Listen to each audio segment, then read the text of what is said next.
Om Sahana Vavatu Sahanao Bhunaktu Sahaviryam Karavavahai Tejasvinavadhitamastu ma vidvishavahai. Om Shanti Shanti Shanti.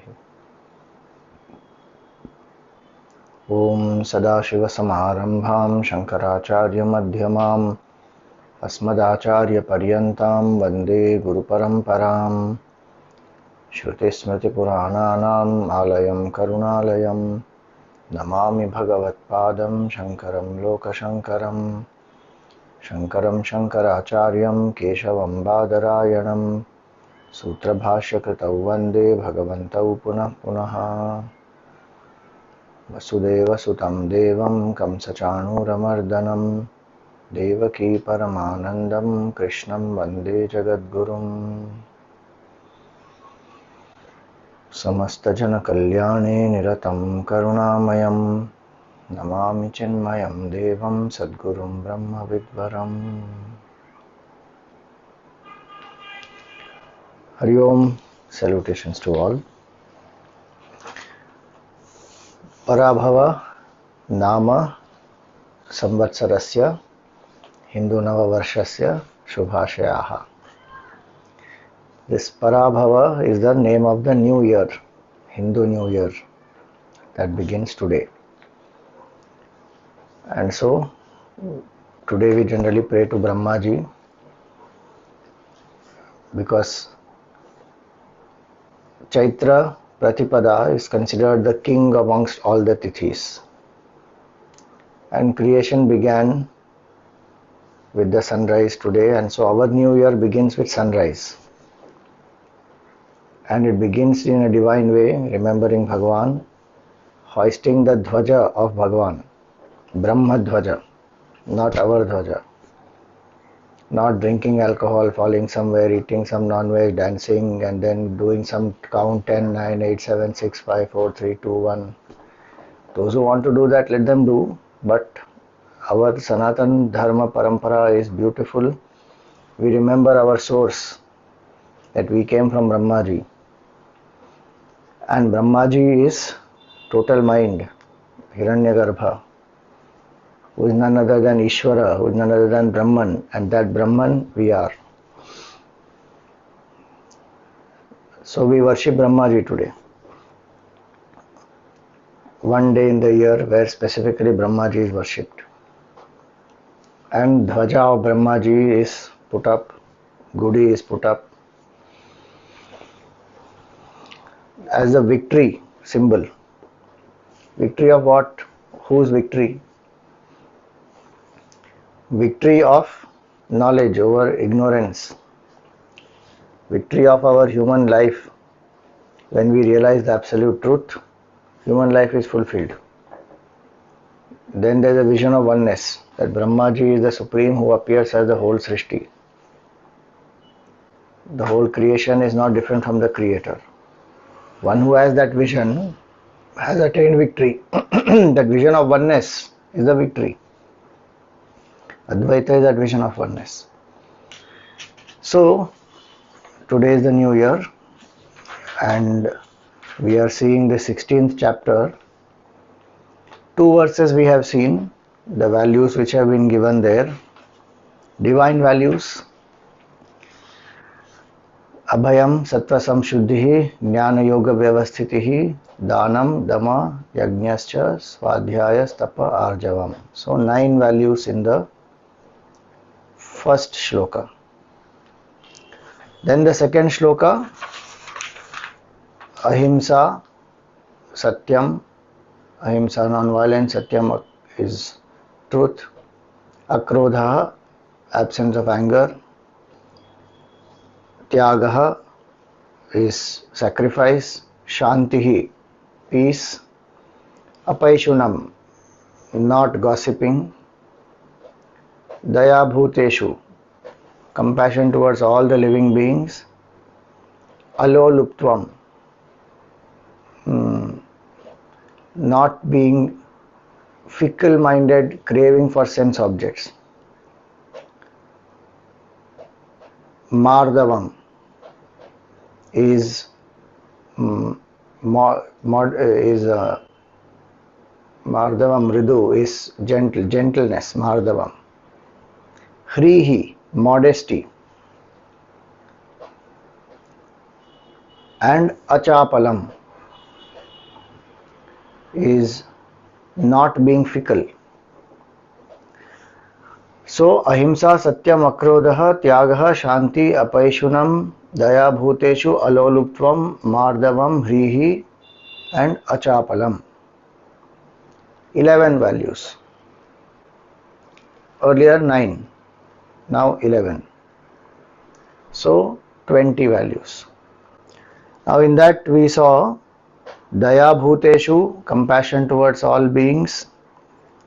Then aloluptvam is not having that fickle-mindedness, craving for sense objects. Looking at somebody enjoying, one also feels, let me also enjoy. But you have something important to do. Now you're putting that aside and going and enjoying. That is loluptvam. Aloluptvam is, person may like to see something and enjoy, there is nothing wrong in that. But the priority has to be right. The mind can't be a victim of that sense enjoyment. So, aloluptvam, especially for a seeker, very important, because in the world people will keep enjoying only. Majority does work for enjoyment, and for enjoyment, in enjoyment to enjoy they keep doing more work, more karma. Kurute karma bhogaya karma kartum cha bhunjate. Why do they work? To earn money so that they will enjoy. And when they enjoy, that enjoyment is also through some karma which is creating new vasanas. And most of the time the mind will want enjoyment. The world is like that, samsara is like that. Seeker has to protect oneself. Because this bhoga vritti is there very deep. Millions of years one has lived at body level as a jiva, identified with the BMI, wanting happiness from the world of senses, objects, going through this law of survival of the fittest, fighting for it. Now one has come into human life, that tendency continues. Unless the seeker is alert, this won't stop. A wise and mature seeker will have no FOMO at all. No fear of missing out. Otherwise people have FOMO.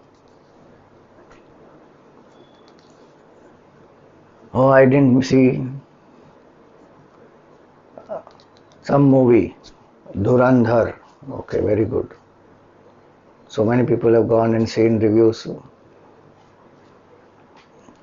Some spiritual seeker may not have seen. Doesn't feel FOMO at all. Nice movie, great, no doubt. Now part 2 has also come. Everybody is going for that. How fast one can see it and put reviews and make people aware that I have seen it. This will go on. This is samsara. Something or the other will keep coming new and sadhak focuses on priority, saying ki bhoga, if it comes fine, if it doesn't come, doesn't matter. One is not running behind it. Focus is to know the truth. Even if one is not a seeker of the absolute truth, to achieve anything successfully in the world also, many times one has to put aside some of these things and prioritize one's effort to achieve the goal. So if the mind has loluptvam, one won't achieve. So Bhagavan says here, aloluptvam. Then daya bhuteshu aloluptvam, mardavam, gentleness. To be gentle in handling things, in speaking to people, in one's conduct, in one's way one talks, walks, everything. Conserving the energy, one. And also gentleness is where one builds cordial relationships. Otherwise one becomes harsh. One will see the opposite of that will come in the Asuri Sampada. Parushyam. Harsh, very harsh. And very brute. A certain gentleness, certain finesse is not there. A seeker has that gentleness. So, Mardavam. And also it is, if something has to be said, suppose unpleasant thing has to be said, one will say it in a gentle way, polite way, impersonal way, not in an insulting way. That is Mardavam. Sensitivity, softness, gentleness. So Mardavam. Then Hrihi is two meanings this word has. Hri means one is modesty, that one is able to achieve a lot, has achieved a lot also, yet one is grounded. Feel good factor may be there, one has achieved success, but one is grounded, one is not feeling a certain superiority, putting somebody down, doing comparisons, doing one-upmanship. One is not doing that. That is Hri, modest. He is not going on flaunting what one has achieved. In today's age of marketing, etc., one may need to publicize, make people aware of one's own work, business, whatever one has achieved. That is one thing. But there is a different thing where one does it just to flaunt, just to make people feel lesser. That attitude one does. Seeker doesn't have that attitude. Why? Because seeker says, whatever I have achieved by Bhagwan's grace, grounded in that attitude, not simply giving lip service, ki everything I am so grateful to Bhagwan, but deep down one is saying is all because of my effort. Not that way. Genuinely grounded in gratitude, in surrender to Bhagwan. That is one meaning of Hri, modesty. Another meaning is where one is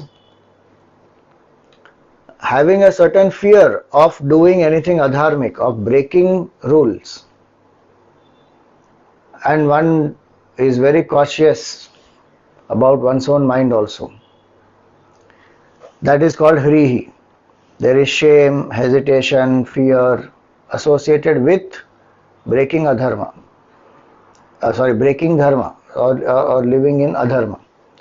So, especially what the scripture says, what the shastra says, especially the eternal principles, like all these values also. One does not justify. Today people justify breaking rules. I am not saying we should not be flexible, that Sanatana Hindu Dharma is flexible, no doubt, which is why Smritis were written, to adapt the principle of the Shrutis towards the changing times. But what rule is applicable even today, that one doesn't not only follow, one wants to break it, and one justifies breaking it and thinking we are setting a new trend for people. And one doesn't have any hesitation towards that. That is papa and adharma. The sadhak doesn't have that bhav. Sadhak says, no. This, I live by my scripture. In this only 16th chapter it will come. One should know what is right and wrong based on the shastra and then choose. What is right, what is wrong, and choose one's course of action based on the scriptural wisdom, which is time-tested wisdom. Our ego can take us for a ride anytime. Raga and Dvesha we are influenced by, and what we want to do, it appears that this is what my inner calling is and I am going to do it. One has to be alert whether it's really the inner call of the conscience, of a pure mind, or it is just my ego taking me for a ride. Arjun also gave so many justifications in first chapter. But he was aware that no, this is born out of confusion, I am not able to think clearly. So he says, Karpanya dosho pahata svabhava. and he says, I am dharma sammudha chetaha, I am deluded about my duty. So he takes the refuge of Bhagavan. So one should know that. Here Hri is that quality where one will not go against the scripture. One will be able to put forth that effort that are required to live by the scriptures, and one has that much respect and value for the Shastra. If one says, I am a Sanatan Dharma follower, I am a practicing Hindu, what do our scriptures say? We have to live by that. Many times we don't know only what our scripture is saying. Like even simple example, when we say today Gudi Padwa, majority will think it is some harvest festival. Some will know, okay, the Chaitra Navratri beginning, so Chaitra Maas has begun. But where is this mentioned about Brahmaji, about creation, about the Brahma Dhwaja? Why, what is importance? Where to look for it? Brahma Puran mentions that. Narada Puran mentions. How to celebrate? Our Puranas are saying, Vedas are saying. One has to go back to that and try and celebrate according to that with whatever adaptations one has done toward in the modern times. But one doesn't know only. Then when one doesn't even know where this is, then even certain values, certain ways of life, certain decisions one has to make, whether it is about career, marriage, any other right and wrong, how will the scripture become the guideline? When we don't know which scripture to refer, where to listen to, what to read, how to train our thinking. So here is somebody who is modest as well as has the fear of breaking the scripture. The more one is modest and humble, the more one will explore, find out, know what is the truth, where is it written, what are the reasons why something is said, convince oneself, then leave it.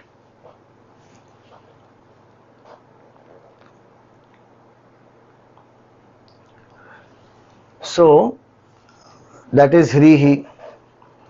Then Achapalam is absence of fickleness. Chapalta, Chanchalta, mind is very fickle.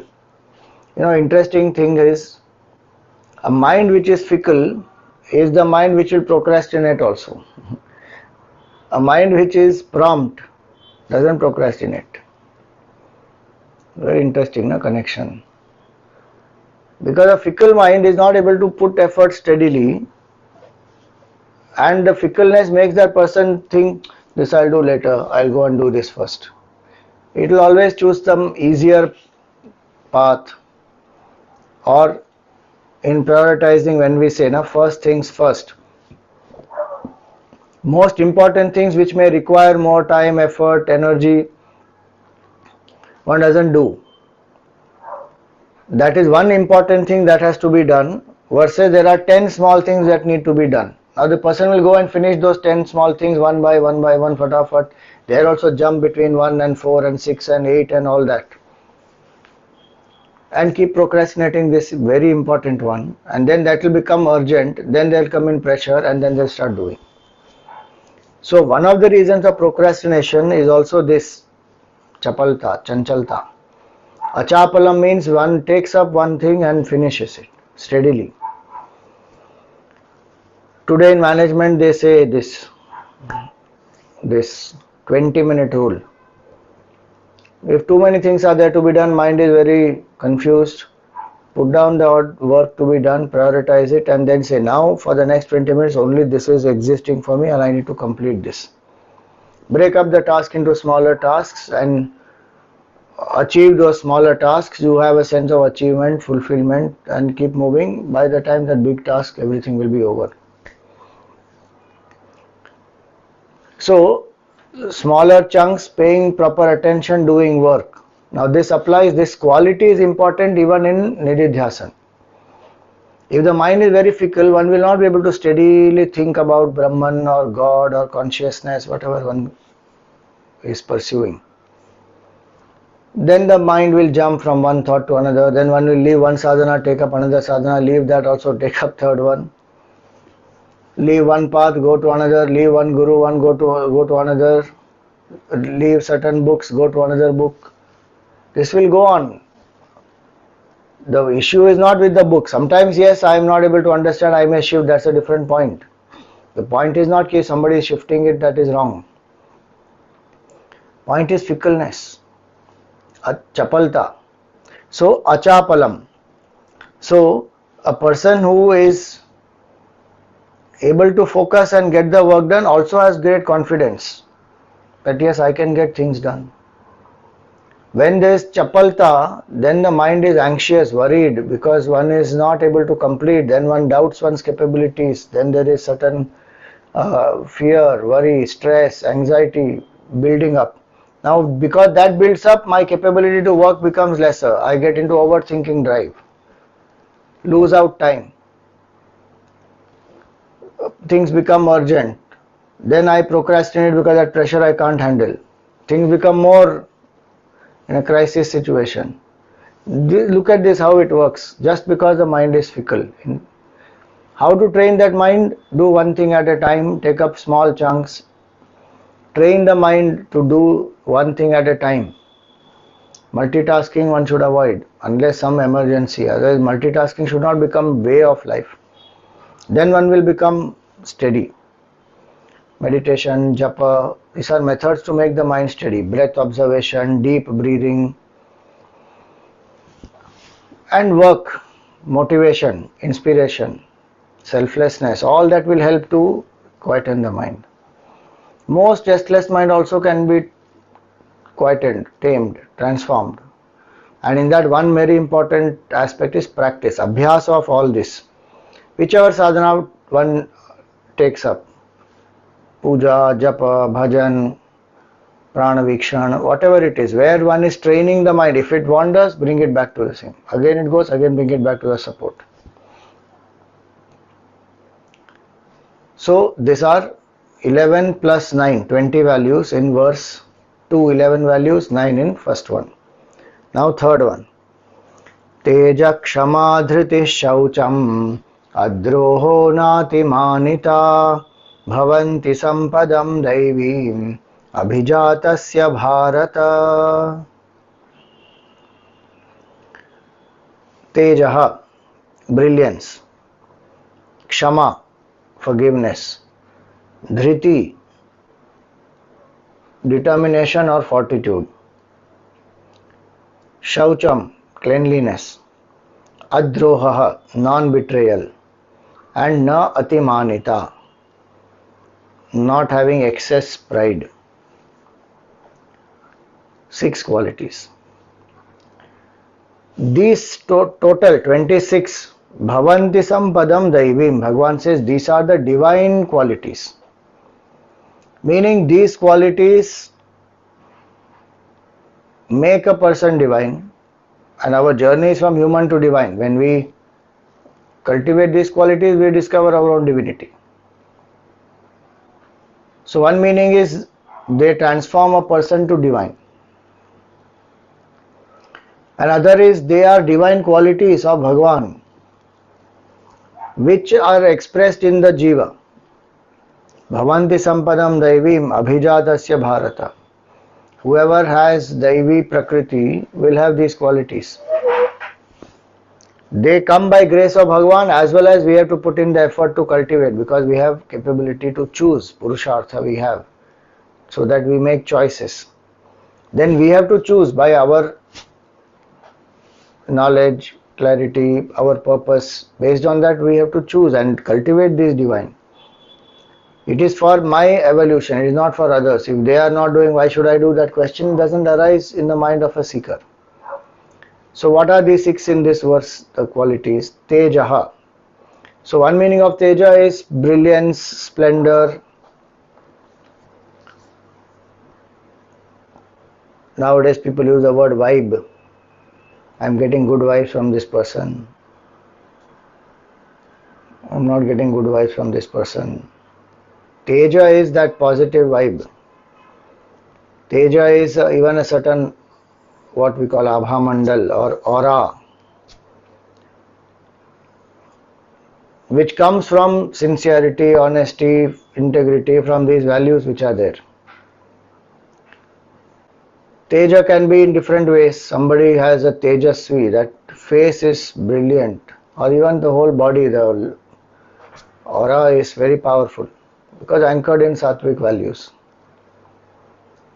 It can be reflected on the face, on the body, through the even the nails,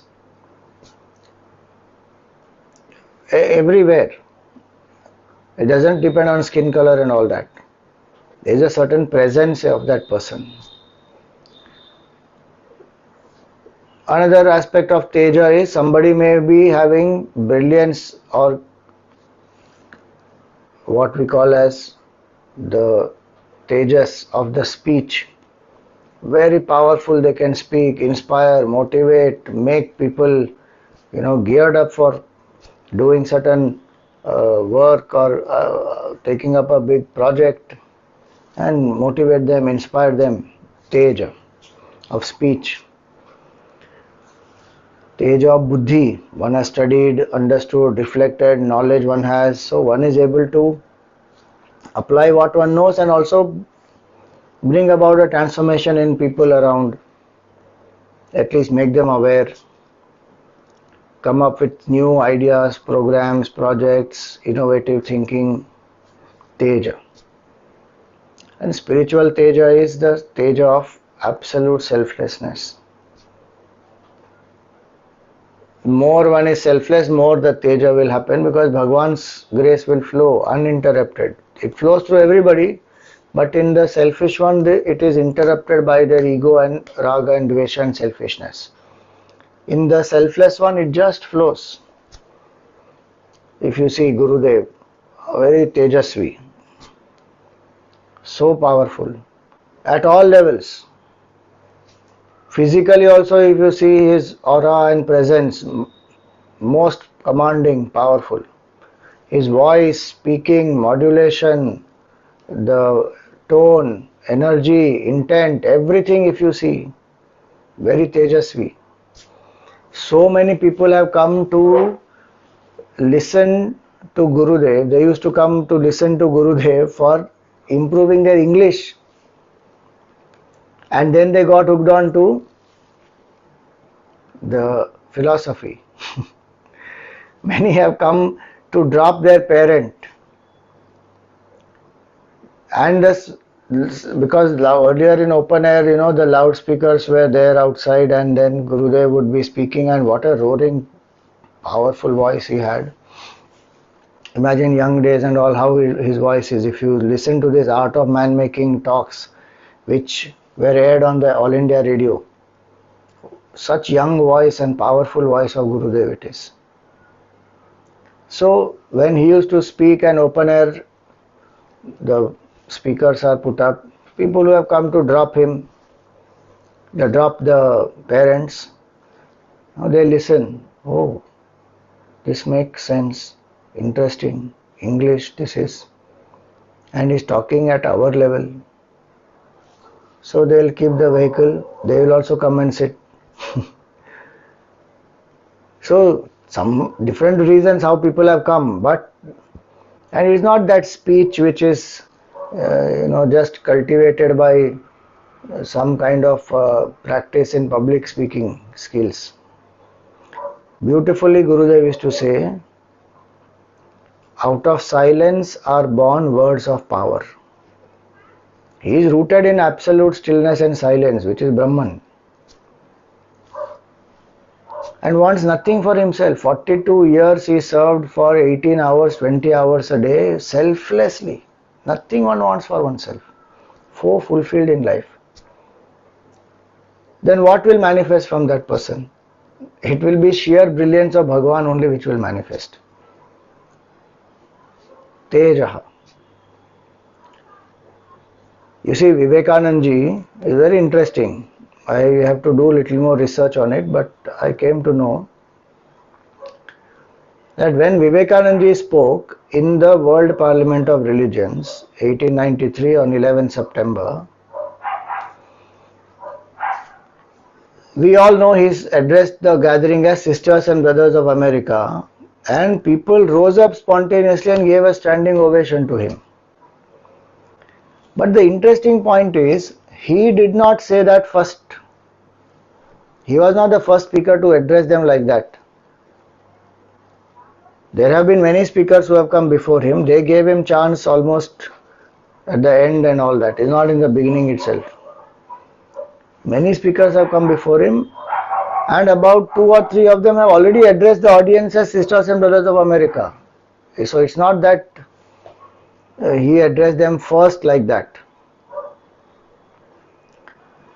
But the tapas behind that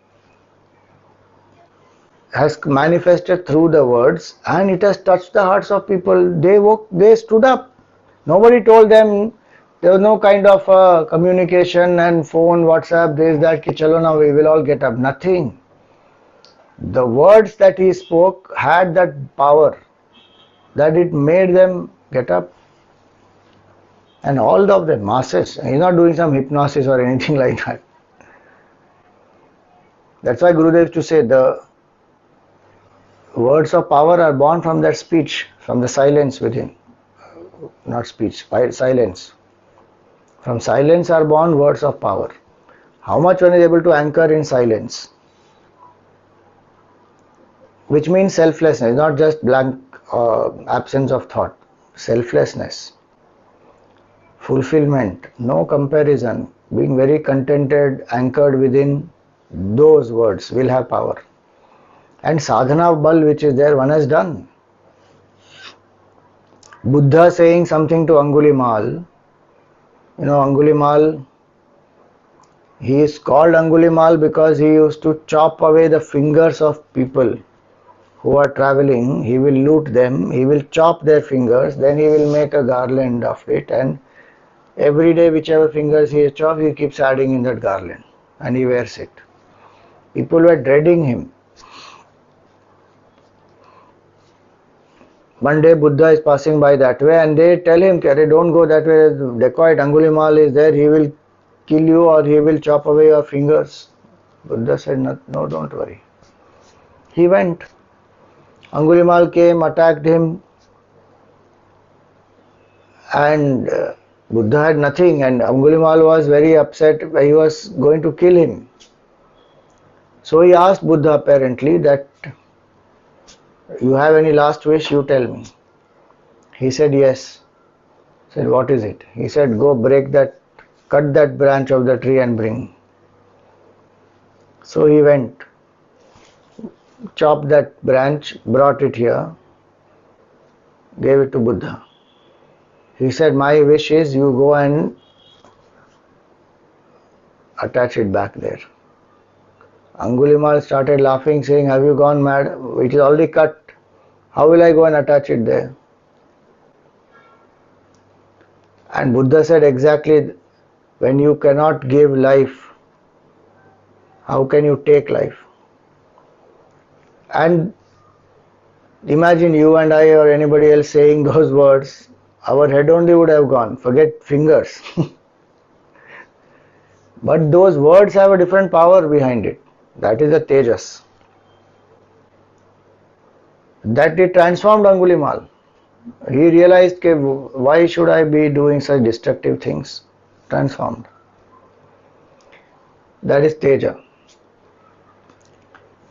So, in presence of such people who have developed teja, this is the second meaning of teja. The evildoers also will hesitate from doing evil, or they will transform, stop doing that evil. How Ratnakar was transformed by Naradji. One can even say Saptarishis, both descriptions are there. Saptarishis or Naradji met Ratnakar and Ratnakar transformed. So, that is the power of the person, tejas. Now, some distinction is made in spiritual life between ojas and tejas.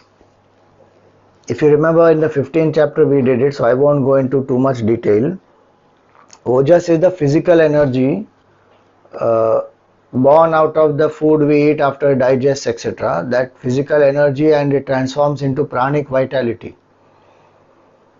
And the prana is the fuel for both the physical activities as well as the mental activities. Prana connects the body and the mind also together. Thinking, feeling, all that also takes away prana. Then of course sensory engagement and indulgence and all that will also take away prana.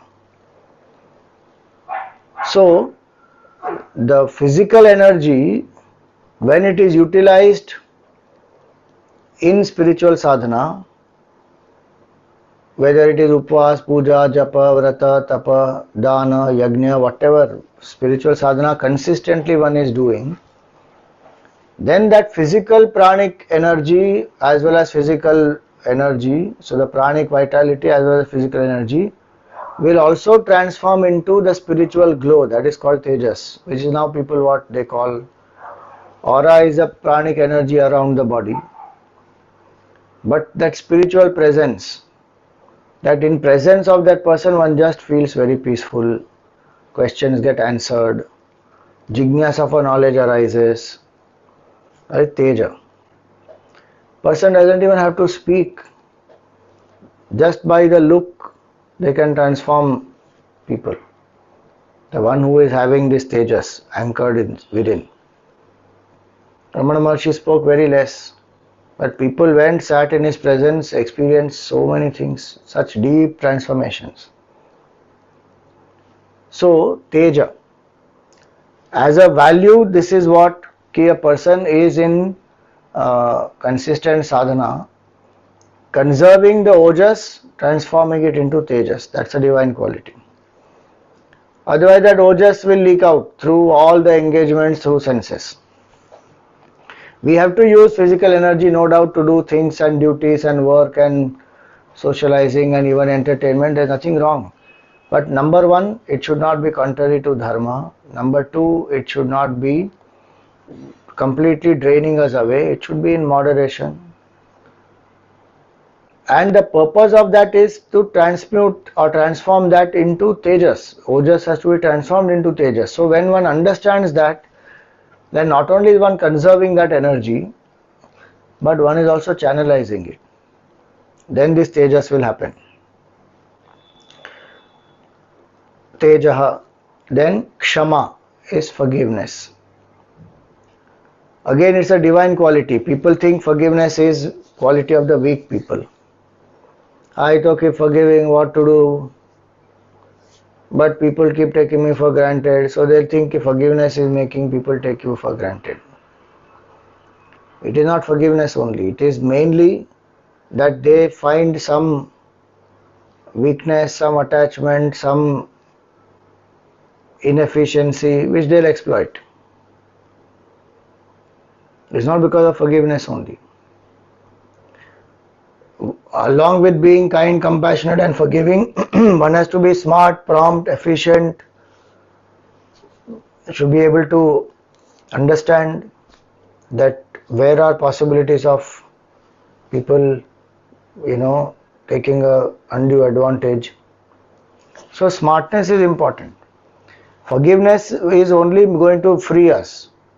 Somebody hurt me, I'm carrying on certain grudge.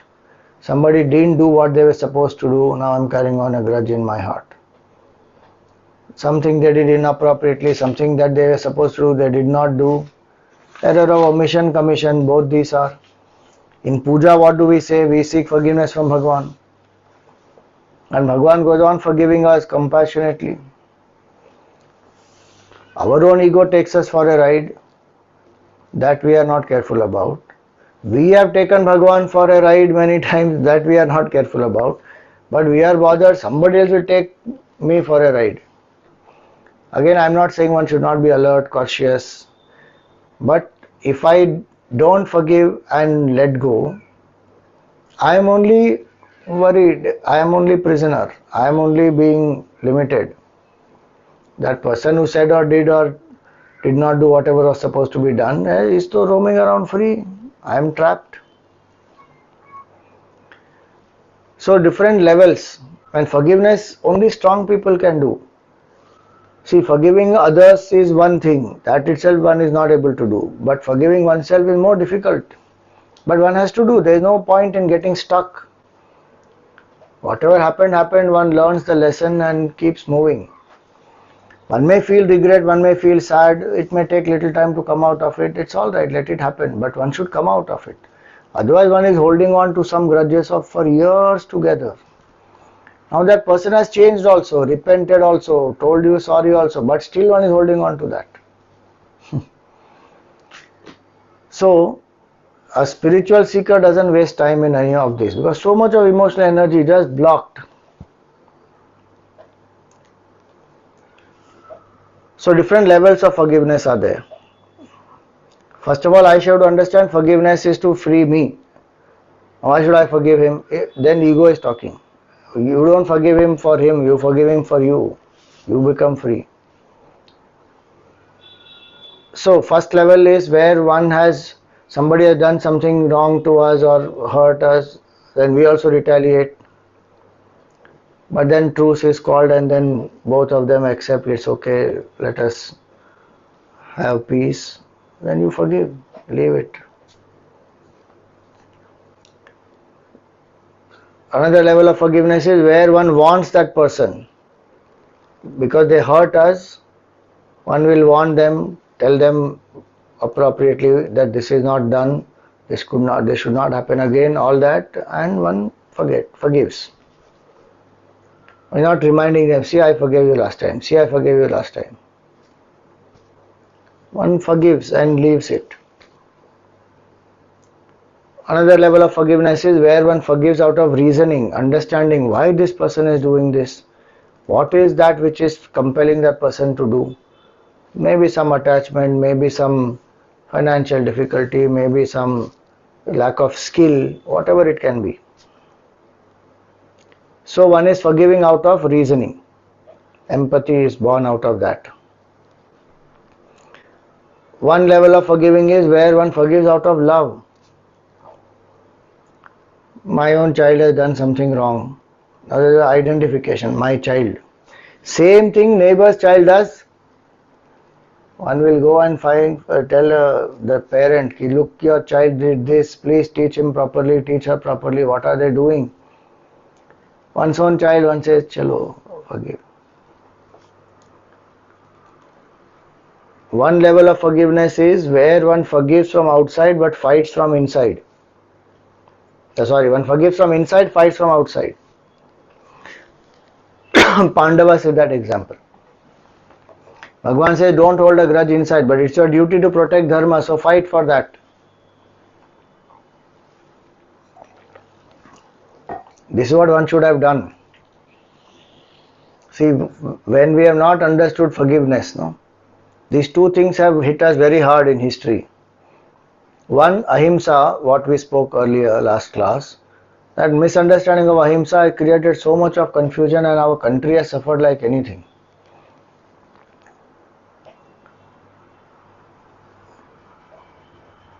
First World War itself, how many Indians were taking part? The war is not even between any of us. We are not involved directly, but that Britain, because they are ruling over us and then they are fighting a war, our people went to fight. Because Britain took. How many people died in that? Then again Second World War also. More than 60,000 people died. About 1 lakh or so injured very badly. Because 10 lakh people went to fight from Bharat. First World War, then the Second World War again. This ahimsa has costed us so much. Wrong notions of ahimsa. And one did not even think, okay, First World War, this many have gone through so much of, they got killed and then the injuries have happened to so many others. And one should have pressed for freedom before sending, but no. The all wrong notions of ahimsa has costed us so badly. How many people have suffered? And then second is this, forgiveness. If you see history, in less than 300 years, the whole Middle East was converted into Islam. 700 CE onwards. 300 years. 700 years it took them to enter into India. Because our kings have been fighting, resisting, and they don't want. And how many, even after they came into this country, they were forcing them to convert. Our forefathers, they were brave. Many didn't convert, gave up their life but didn't convert. Even in that situation, when, if you read the history, in this Muhammad Ghori, when he comes, Nayaki Devi of Gujarat defeats him. She should have killed him there, finished him. But this fellow, as though he surrenders and he says, I will not do this again, please spare me, and he is spared.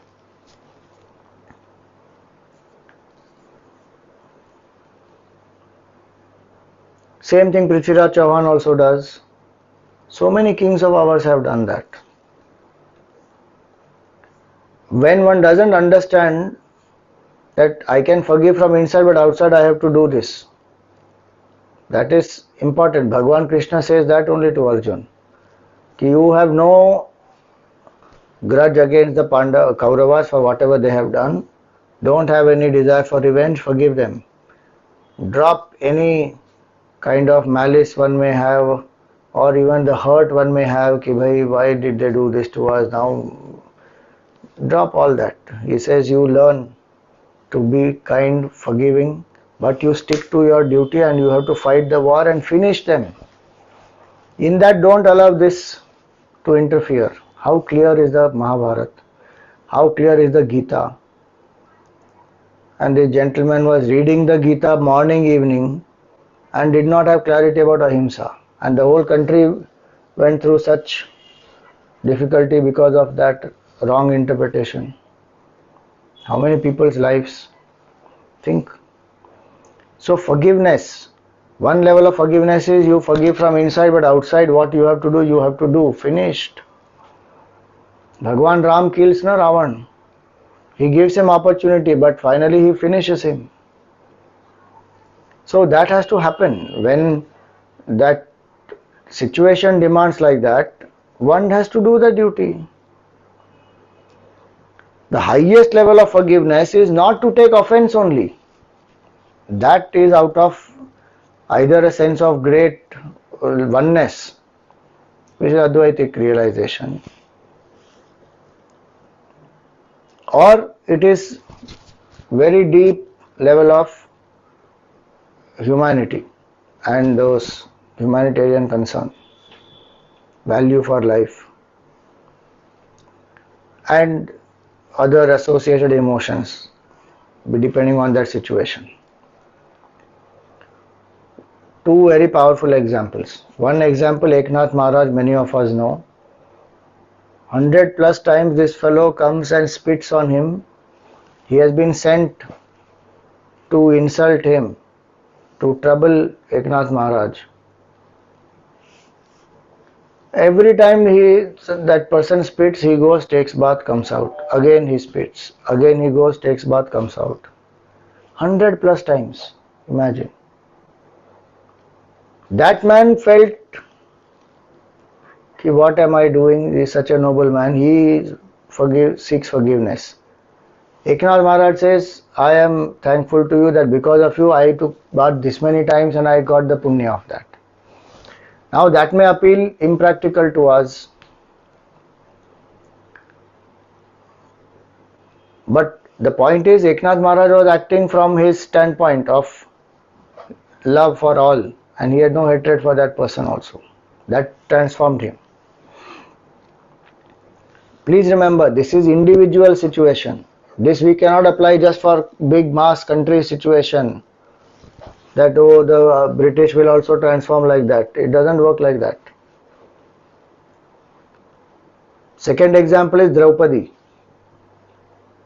Again, I am giving these two individual examples just to make this point. This is the last level, highest level, and it is appropriate in certain individual contexts.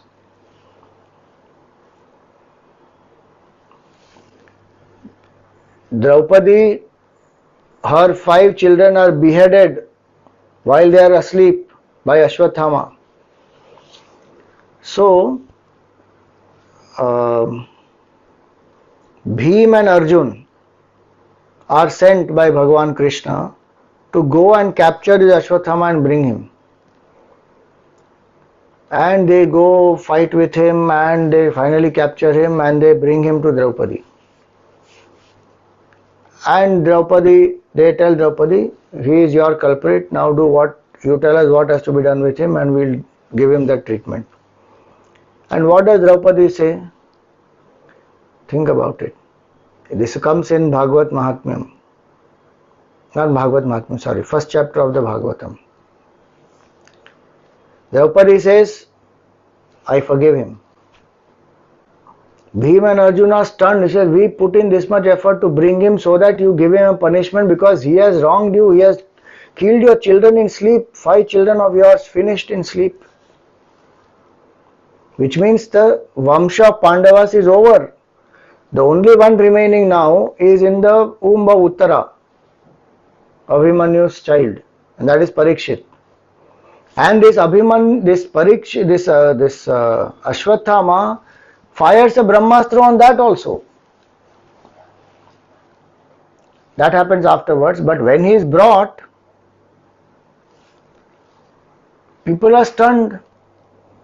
But 2 reasons Draupadi gives that why she is forgiving him. First, she says, I am a mother and I know the pain of my children dying. I don't want his mother, that is Kripacharya's sister, married to Dronacharya. She says, I don't want Kripi to go through that pain of losing her own child. This is the empathy that a mother has for the other mother in this context. And she is able to think that putting aside her sorrow, imagine what it is to forgive a person who has killed her own children, 5 children gone in sleep, unfair way, not even in fight, valorously. Then is a different thing that Kshatriya woman feels proud that my son died fighting. But in sleep, went and cowardly beheaded these children. First reason she gives is this. Second reason she gives is that he is the son of our Guru. So I respect the Guru Dronacharya, because of whom we are what we are. I don't want to kill him, but I don't want him to be killed. This is forgiveness. This is not even born out of Advaitic level of oneness. This is emotion, empathy, putting one's own sorrow aside, thinking of the others, thinking of the gratitude towards the Guru, thinking of the pain that the Guru Patni will go through, which is his mother will go through. Forgive. And Bhagwan also accepts that, and Arjun and Bhim also are fine. Okay, this is her decision. And people talk about women are not given equal rights and women are not, all kinds of wrong treatment, or they are denied opportunities. Everybody there, they accepted the decision of Draupadi. Freedom was there. She took that decision. We may give examples of other people's forgiveness and all that, but look at this example here. Such a powerful example of forgiveness is Draupadi. And such a strong woman. How much strength it requires. You think about it. If people think forgiveness is a quality of the weak will never be able to forgive. Forgiveness is the quality of the strong people. Yes, somebody has hurt me. As a seeker, yes, I forget I forgive them out of reasoning, out of love, out of empathy, out of oneness, whatever may be. And I love my goal. Why will I allow somebody's hurt to continuously block my mind and I relive the same thing again and again and then keep feeling sad? Forgive and forget, leave it. Have we not hurt so many people? Have they not forgiven us? Has Bhagwan not forgiven us? Sadhak takes that vow and leaves. So Tejaha, Dhriti, Teja Kshama, then Dhriti. Dhriti is fortitude. Any obstacles come on the way to my path, to my goal, on my path, I will overcome them. Because I love the goal. Sometimes it's difficult, I may take more time, I may take more help, support, but I will overcome. I won't give up. Especially to realize the truth. There are so many challenges which will come, subjective, objective.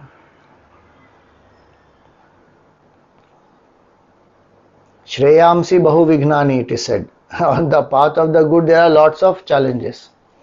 Many obstacles. Gurudev used to say, higher the goal is, greater is the inspiration. But equally true it is that higher the goal is, greater are the obstacles also which come. When I am convinced about the nobility of my goal and why I want to achieve it and what is important, why is it so important to me, then I will again and again think about that, muster up my courage, whatever I need to equip myself, I will learn, equip, walk again, overcome the obstacle. I will send one video on the group where Gurudev speaks about how Ganga ji leaves the mountains and her goal is to meet the oceans. So many obstacles come on the way, how she deals with all of them and finally reaches. And so Gurudev always used to say, be like Mother Ganga. You listen to that talk, you will hear this line. Be like Mother Ganga. He himself went through so many problems, obstacles.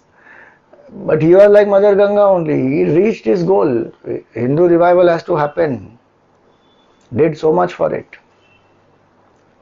So, Tejaha, Kshama, Dhriti. More about Dhriti we will see in the 18th chapter when we come, so I am not going into too much detail. Hanuman is another example of Dhriti. Overcomes all obstacles, reaches Lanka, finds about Sita ji, comes back, tells Bhagwan Ram. Any one obstacles come on the way, we will give up. Nahi ho sakta, it is very difficult, can't do this. I must have shared earlier, but I'll keep sharing. One definition of committee, is a sarcastic definition. What is a committee? A committee is a group of individuals who cannot do anything individually and who come together to decide collectively that nothing can be done. Why do you need committee for that? To strike down everything. This can't be done, that can't be done, this is difficult, that is not possible. Arey, you see how to make it possible. So, one who has that ability, no doubt one may predict these are obstacles that can arise, so before deciding the goal, one takes many things into consideration. Then one has fixed the goal, then you walk the path. Overcome the obstacles, learn from it, be better, keep moving. So, Dhriti is one very powerful quality. Teja, Kshama, Dhriti, Shaucham is cleanliness. Is physically external cleanliness, that one, but actually it means purity. So purity has to be there in our body, in the sense the body by itself has impurities inside, but cleanliness and purity at the body level important. To eat well, drink well and clean the body, take proper bath, hygiene, haircut, whatever. Purity at the physical level. Purity in speech, purity in money. Money earned with righteous means is purity of money. Money used for dharmic purposes purifies the money. Money used for charity will purify the money. Money used to serve others will purify. Even money used for righteous enjoyment, dharmic enjoyment is also fine. Nothing wrong with that. Money used in wrong methods, wrong things, cutting corners, manipulating, corruption, all that will pull a person down. It will increase greed. So purity of money, very important. Vedanta and not Vedanta, this Hindu culture goes on to the extent of saying that if you eat food bought by impure money, that will corrupt your mind also. One reason why one does that prayer is not only to express gratitude but also to remove all these negative karmic effects, because who knows from which money what food has been bought and it is there in our plate now. So purity of money, purity in relationships, being transparent, following these values, very important. Overall, this purity of mind will make the sadhak ready to contemplate steadily. And more purity, more happiness in the mind, more ability to steadily contemplate, more ability to apply what I know, what I am convinced of, and the gap between the actual me and the ideal me will be very less. So purity of mind, again, one has to value that purity of mind. It is not that purity of mind means somebody is dull or somebody is very bhola bhala, can be easily fooled. Purity of mind, Krishna Bhagwan, what level of purity of mind? So many great Mahatma sadhaks, what level of purity? Gurudev, Vivekanand ji. At the same time, they are very smart. They know what is right, what is wrong, who is trying to, cheat, exploit. One knows. Purity makes one alert. That is Sattva Guna quality, purity. Highest level of alertness will be there. So, Tejaha, Kshama, Dhriti, Shaucham, Adrohaha. No betrayal, non-betrayal, Adroha. That is one meaning. Ki one is being loyal, transparent, and if one feels, one disagrees, one says either openly in presence of all, or one will say separately using one's discretion and tell, but one is not betraying. How many things have happened in our country because of betrayal? Yesterday was an important day in one way. Amavasya it was, but the Amavasya which is before this Chaitra month. For those of us who are following the Amavasya on the calendar, is the Falgun month Amavasya. Then this Chaitra,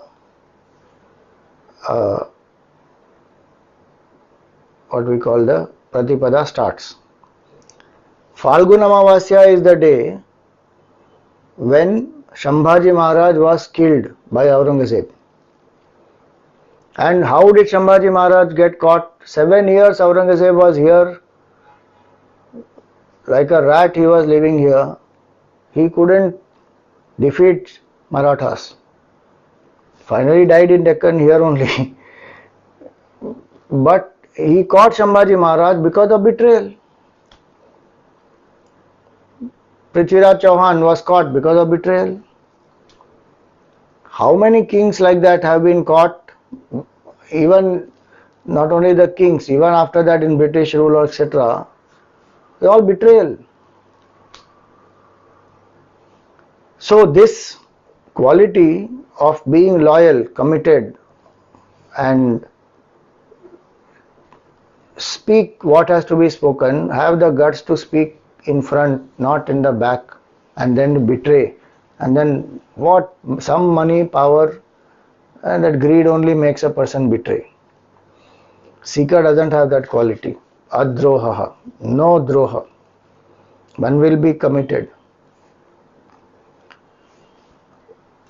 If one has this quality of, adroha is again important, not only in terms of individual relationships or in terms of the country, culture, etc., but many times one is not loyal even to one's own guru. One is not loyal to one's own scripture.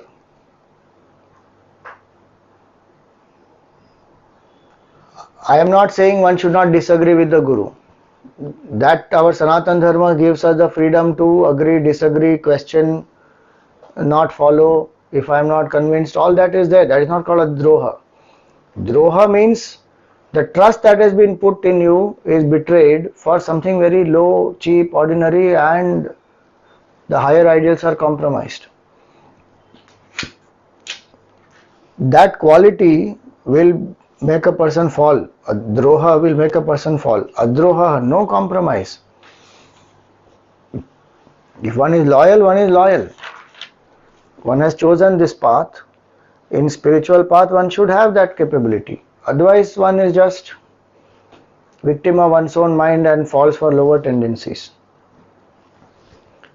Then one regrets later, I did this Guru Droha, why did I do this? And people do Guru Droha and then they condemn and criticize the Guru also. Then later on some of them regret. I am talking about really those who are, sattvic, realized people, masters. People betray them also. Then imagine if people betray you and me, where this world is like this only. People will betray. One cannot expect everybody to be absolutely loyal. One should be alert, no doubt. But personally, one should have that ability to be loyal. No, don't betray. Suppose one is working in one company, leaves that for whatever valid, genuine reasons, goes to another company. Be loyal. Don't take those secrets and give it to somebody else. For whatever time one worked there, one was being taken care of and given whatever compensation and all that. Respect this thing and then move on gracefully to someone else. That quality of loyalty is very important. How many people were not loyal to their own masters, deflected to other place, and those people used these people and finally killed them also or harmed them, because if they couldn't be loyal to those people, how will these people be loyal to these new masters? They won't be. That much basic thinking also one doesn't do for some temptation.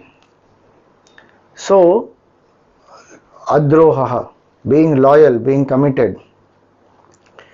Then last quality here is na atimanita, no excessive pride. What it means? I can have normal pride, Swamiji? No. What does this mean?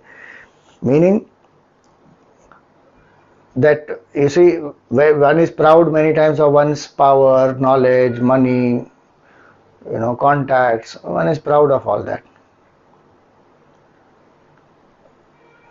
But sometimes one is so proud of that one uses all this to exploit others, pull them down, or to even demean them, condemn them, or insult them.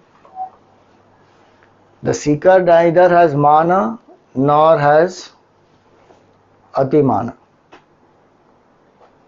If you saw in the beginning only it came abhayam sattva samshuddhi gnana yoga vyavasthiti dhanam damascha yajnascha swadhyayastapa arjavam, all that came in 16th chapter now. But in 13th chapter, amanitvam adambhitvam.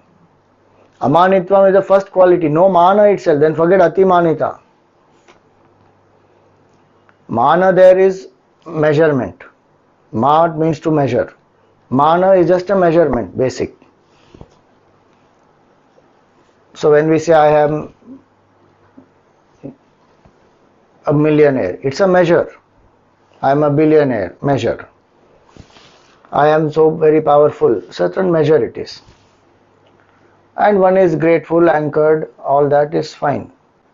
One is not having a superiority and then having a sense of entitlement and having certain ways of exploiting and pulling people down, all that.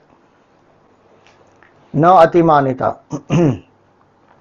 Here one very powerful thing is given is, so mana can be for material things, power, contact, position, wealth, these things. And mana can also be for the spiritual growth. I am more spiritually evolved. I have deeper insights. I have more knowledge than XYZ. I have many more siddhis and powers. Now, based on these two, when person loses one's either of these two or both these, one loses the sense of grounding. That is atimana. Seeker doesn't. And atimana, one thing that our Ram Sukdas Ji Maharaj has written is, when one expects normal people to praise and applaud one for one's own achievements, power, name, fame, wealth, etc., that is mana, where one is having a certain pride about things and expecting people to acknowledge, appreciate. Atimana is wanting even one's own gurus, elders, respecting people who are, much higher in age, to applaud, appreciate, and then one feels nobody is greater than me, or I am so powerful, and one may even look down upon them after that. That is called atimana. That's what he's saying here. So he says all these are not there in this seeker. Bhavanti sampadam daivim. These are all divine qualities of being humble, grounded. So it starts from abhayam, ends in atimanita. No atimanita, sorry. And in this 13th chapter, he starts with amanitvam. Ends with tattva jnanartha darshanam. Humility will lead to seeing the essence of spiritual knowledge and living it, experiencing its power. And here it starts with fearlessness to walk the path, leads to na atimanita. In one way, if you see, fearlessness, absolute level of fearlessness comes only through Advaitic knowledge. So, all these divine qualities are finally to realize the truth in this context.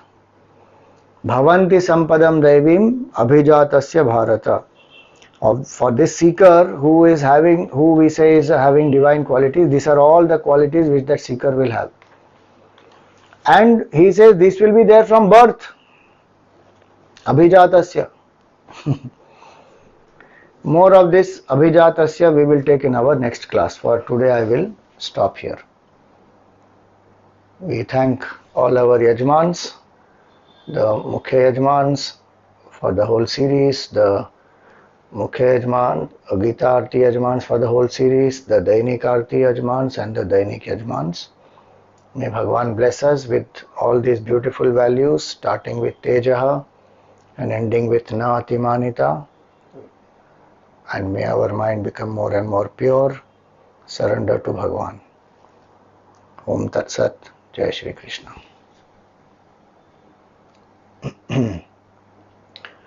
So we will do the Arati and then we will conclude. If you have any questions, we will of course take it up after the Arati.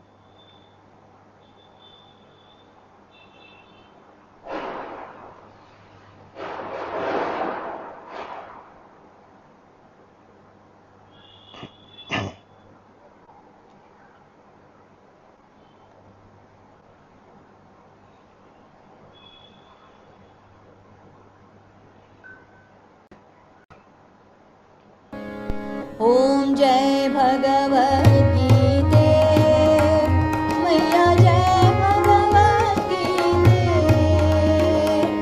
हरिः कमल विहारिणि सुन्दर सुपुनीते ॐ जय भगवद् गीते कर्म सुमर्म प्रकाशिनि कामासक्तिहरा तत्त्वज्ञान विकास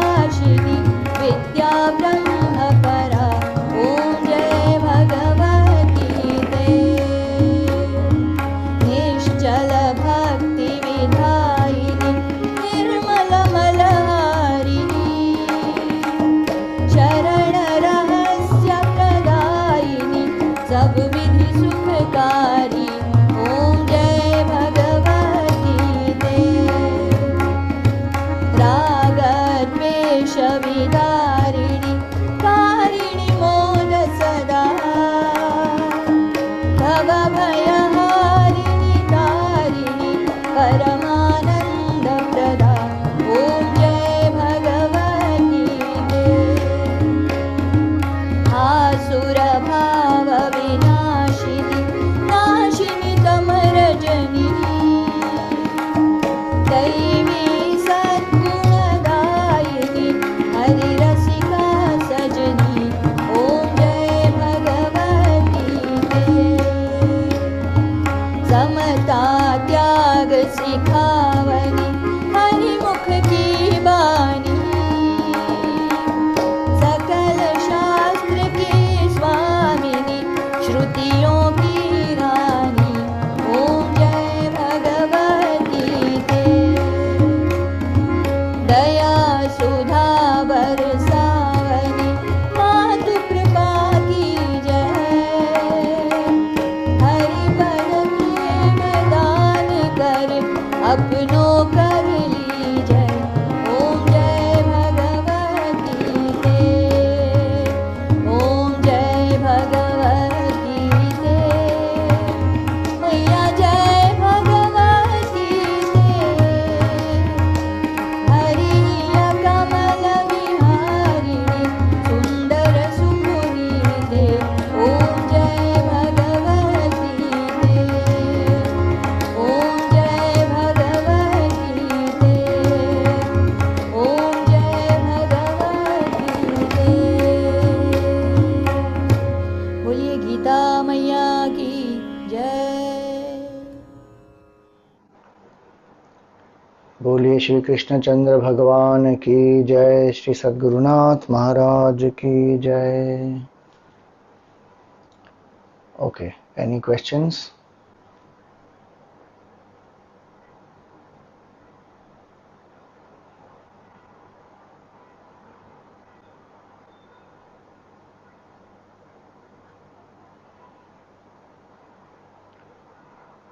All right. So we will continue in the next class. Om Purnamada Purnamidam Purnat Purnamudachyate Purnasya Purnamadaya Purnameva Vasishyate. Om Shanti Shanti Shanti.